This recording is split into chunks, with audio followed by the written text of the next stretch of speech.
Time now for sports on 104.7 The Cave. Here's Ned Reynolds. Mike, the intern, Ned Reynolds. It is a pre-Red Friday, so get your red on. Chiefs take on the Philadelphia Eagles, Super Bowl 57, a week from this Sunday. They got back to work yesterday. Some guys back out on the field. Some not so good news for one guy, but I heard that Snead did actually stretch. He didn't practice, but he stretched, so that makes me think he's going to clear that protocol. Well, I hope so. Fingers crossed. They do need him. Yeah, big time. The protocol's pretty tough to get through, though, because it's not the Chiefs, it's the doctors who look at this thing, and they've got to do things objectively. And they'll put him through that battery of tests that they do for concussion syndrome. But L'Jarius Sneed was missing. Juju Smith-Schuster also out with the knee injury, and there's really no telling if that's going to be all right or not, because there's been no description as to what the injury is. Hopefully it is not too terribly severe, but it was severe enough to keep him out of practice.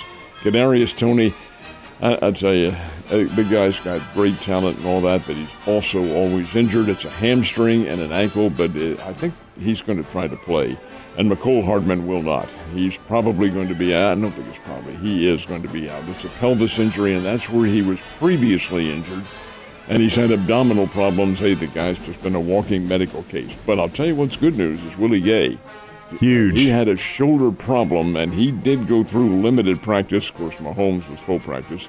But the fact of the matter remains that Willie Gay does need to be in there, and I think he will be. Fingers crossed, we'll definitely need him, because I think as it was the case against the Bengals, where it really needed to be, Chris Jones, Karl Loftus, Frank Clark in Burrow's face as much as possible. Against the Eagles, you got a really, really tough O-line who can run the ball and can possibly throw it, but really the run attack is unbelievably good. And so it's going to fall on those linebackers' shoulders to be able to stop that and understand what the hell's happening. I think that's probably a pretty good assessment. The offensive line is not just pretty good, it's the best in the NFL. Those guys are big, they're fearsome, number one. And you've got Travis Kelce's brother anchoring the thing at center, and he's a horse. The whole crew is very big, and that's why Philadelphia has won. That doesn't mean they're unbeatable, but they're a pretty good football team. They are. It's going to be a test, that's for sure. All right. There is some football this weekend, though, in the Pro Bowl, correct? No, well, the Pro Bowl is, yeah. But the Pro Bowl is not a football game. It's a flag football game, which is totally different from what it has been. That's to prevent any injury. It's also combined around the NFL Showcase. That's out in Las Vegas. And the whole thing is going on in Las Vegas, and I guess they expect some kind of a crowd to be on television. The flag football game, I'm not turned on by it at all.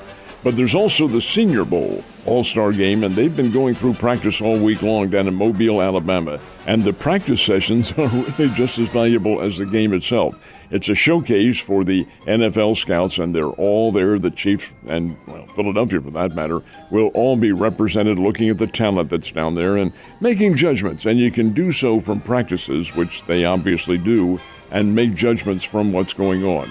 Week-long practice, and then the game tomorrow, the Senior Bowl game itself, which also has been used as a judgmental point to the abilities of some of these players who are all, for the most part, it's invited. You're invited to be part of the Senior Bowl. So these guys are all top-quality individuals who will be in the draft somewhere. But showcase for the NFL, and we'll see how things shape up.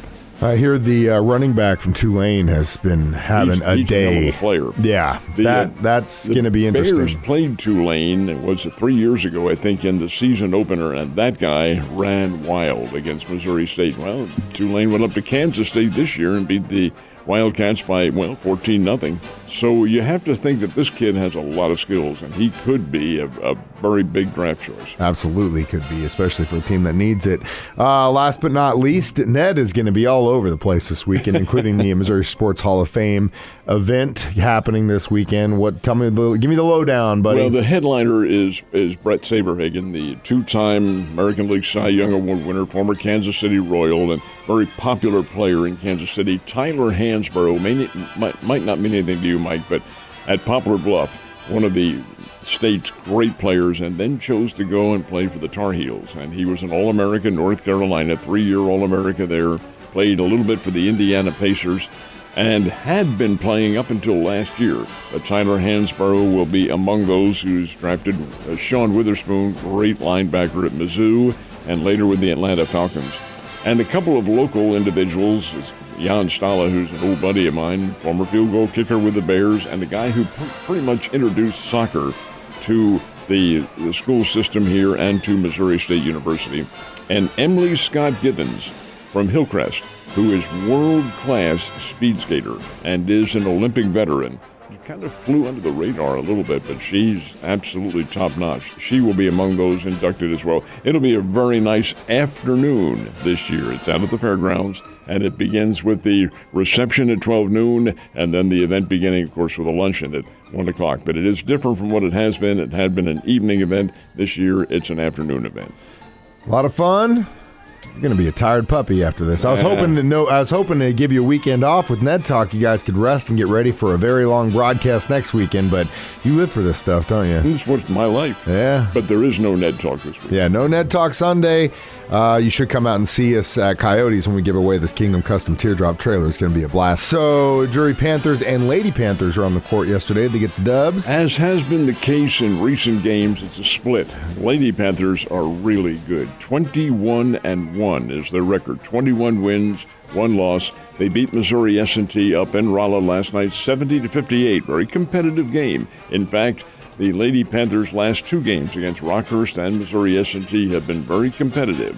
But you can't overlook 21-1 and number 2 in America, NCAA Division II. This is really going to be.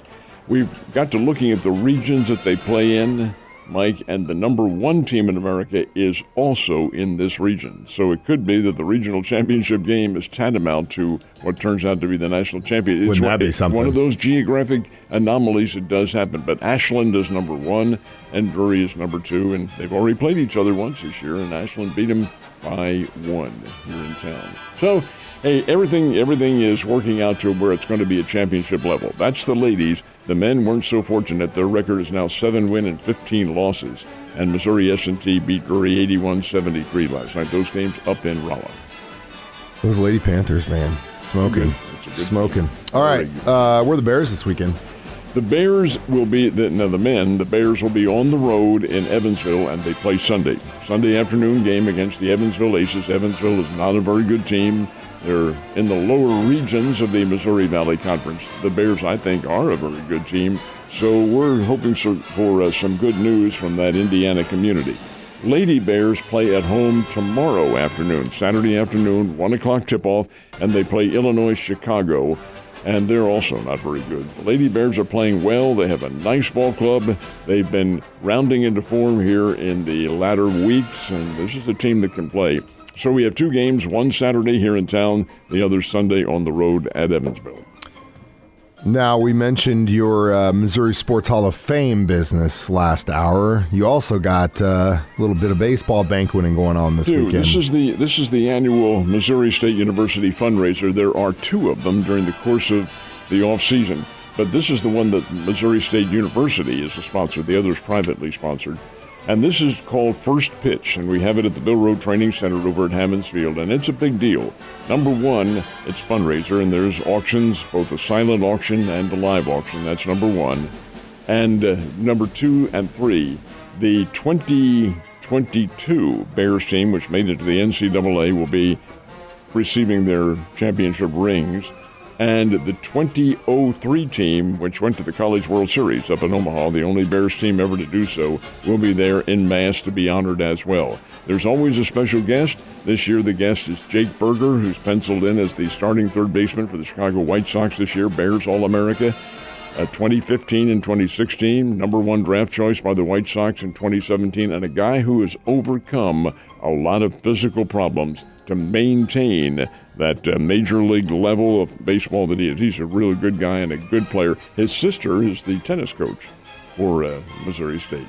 So it's kind of a homecoming. In fact, he's going to be here this weekend to see her team play, which will be on the court on Saturday as well. All at the Bill Road Training Center. Doors open at 5:30, and that's on Saturday evening, and a very big deal and a fundraiser helping out what's a very good baseball program.